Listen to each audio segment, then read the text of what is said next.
Ya. Bismillahirrahmanirrahim. Assalamualaikum warahmatullahi wabarakatuh. Waalaikumsalam. Selamat sore teman-teman sekalian. Hari ini hari Minggu tanggal 29 Maret 2020. Ada beberapa hal yang ingin kita sampaikan.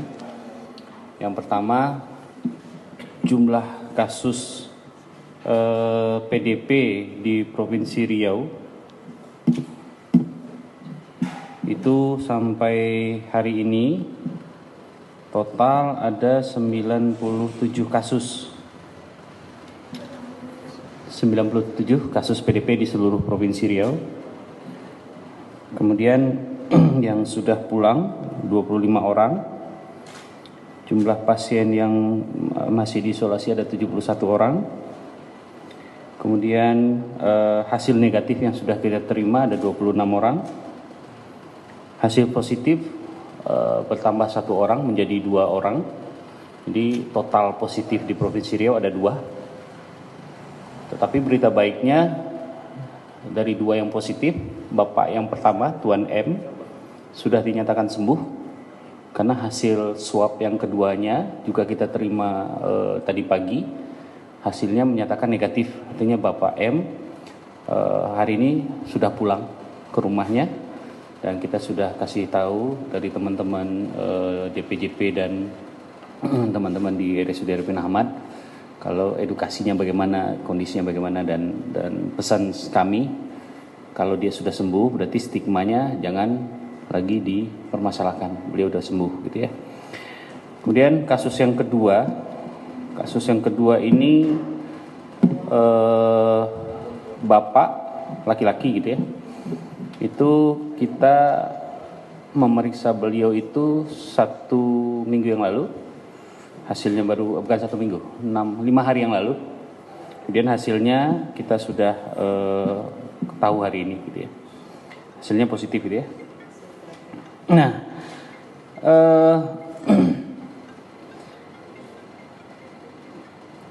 penambahan 1 kasus COVID-19 di Riau adalah namanya Tuan AH, umurnya 42 tahun, yang merupakan hasil tracing kontak dari Tuan M, pasien yang pertama. Jadi ada koneksi. Dan dalam melakukan tracing ini kami juga bekerjasama dengan Dinas Kesehatan Kota Riau, kemudian dari kepolisian juga. Dan selain itu keluarga dari si Tuan AH ini juga sudah di swab ya, diperiksa dan dilakukan isolasi mandiri di rumah karena kondisinya baik-baik saja. Jadi kedua kasus positif di Riau, Tuan M yang sudah sembuh dan Tuan AH umur 42 tahun ini merupakan kasus yang mereka kembali dari Malaysia. Jadi bukan penularan dari orang ke orang di Provinsi Riau ya. Kemudian mereka berdua merasakan gejala setelah pulang dari Malaysia. Keduanya mengikuti kegiatan tablik di Sri Petaling, Malaysia. Dan kita ketahui ternyata memang kegiatan di Petaling di Malaysia itu ternyata memang merupakan suatu klaster yang besar. Di Malaysia sendiri itu menjadi kasus yang menjadi sumber kasus yang menjadi, akhirnya Malaysia itu sekarang jadi 2.300 ada sumber klaster di sana. Dengan demikian kita mengharapkan supaya kalau bisa teman-teman atau yang ikut acara di Petaling, secara kalau memang kita nggak tahu ya posisi mereka di mana, dengan sukarela untuk memeriksakan diri ke puskesmas atau rumah sakit setempat supaya kita bisa melakukan pemeriksaan swab. Memang dalam beberapa minggu terakhir Dinas Kesehatan Provinsi dan Kota sudah melakukan surveillance ke beberapa orang yang ikut acara di Petaling tersebut. Dilakukan surveillance dan diperiksa. Cuman yang hasil yang kita dapat ini memang positif 2 gitu ya, 2 orang positif gitu ya. Kemudian ada beberapa hal yang juga kami jelaskan. Ada beberapa pertanyaan, kenapa ODP di Provinsi Riau ini tinggi sekali, ribuan gitu ya, dibandingkan provinsi yang lain. Nah, penambahan ODP kita ini terkait dengan kepulangan TKI. Kepulangan TKI yang jumlahnya ribuan dari Malaysia, dan kita tahu Malaysia negara terjangkit dengan jumlah kasusnya lebih banyak dibandingkan Indonesia, sehingga TKI-TKI yang pulang itu kita jadikan ODP supaya kita bisa memantau dan memeriksa mereka, saudara-saudara kita tersebut, sehingga kita bisa memastikan kalau seandainya mereka nanti terpapar oleh COVID-19, kita bisa melakukan isolasi atau memberikan arahan bagaimana mengisolasi diri sendiri. Ya.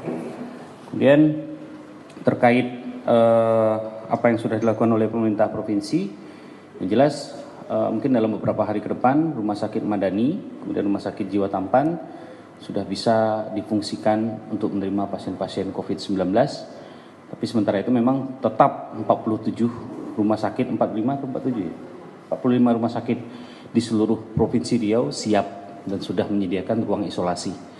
Dan kita sudah juga mengetahui teman-teman kita di kabupaten kota seluruh Riau sudah menyediakan rumah sakit umumnya ruangan isolasi yang menurut hemat kami sudah cukup ya untuk menampung kondisi sekarang. Artinya ada beberapa rumah sakit yang awalnya 2, sekarang sudah meningkatkan kapasitasnya jadi 10 atau ada jadi 14 ya.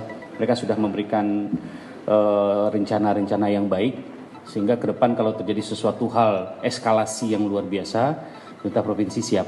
Artinya hal-hal seperti ini sebenarnya dari beberapa minggu yang lalu kita sudah lakukan bersama-sama dengan Dinas Kesehatan dan RSUD Arifin Ahmad. Kita juga mensupervisi beberapa rumah sakit yang akan dijadikan rujukan kita seandainya terjadi eskalasi yang meningkat dari kasus COVID-19 di Provinsi Riau.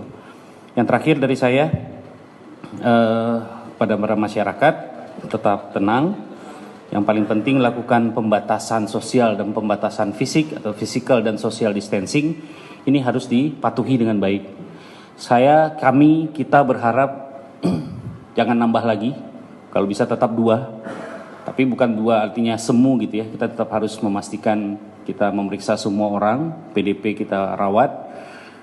Tetapi ini bisa kita jaga dengan bagaimana teman-teman dan masyarakat melakukan social distancing yang baik, pembatasan fisik dan sosial yang jangan lagi berkumpul kalau memang tidak diperlukan. Himbauan dari MUI juga jelas menyatakan untuk sholat itu di rumah saja. Sholat Jumat pun diganti dengan sholat zuhur, karena memang kalau dengan kondisi wabah seperti ini memang sebaiknya kita tidak melakukan kegiatan-kegiatan yang bersifat mengumpulkan orang banyak. Jangan lupa cuci tangan setiap saat, nggak ada hand rub, nggak ada yang biasa dibeli di apotek, bisa pakai sabun biasa pun bisa, tidak ada masalah. Virusnya akan mati dengan sabun biasa. Sesering mungkin, apapun kegiatan Anda, sesudah melakukan apapun, lakukan cuci tangan sebaik mungkin. Kemudian jaga pola hidup sehat. Jangan lupa walaupun Anda di rumah, tetap berolahraga di rumah. Karena dengan olahraga sistem imunitas kita akan baik dibandingkan orang tidak olahraga. Karena dengan olahraga ada namanya stres oksidatif, stres oksidatif itu akan menurun. Kalau stres oksidatif menurun, endorfinnya membaik, daya tahan kita akan sangat baik.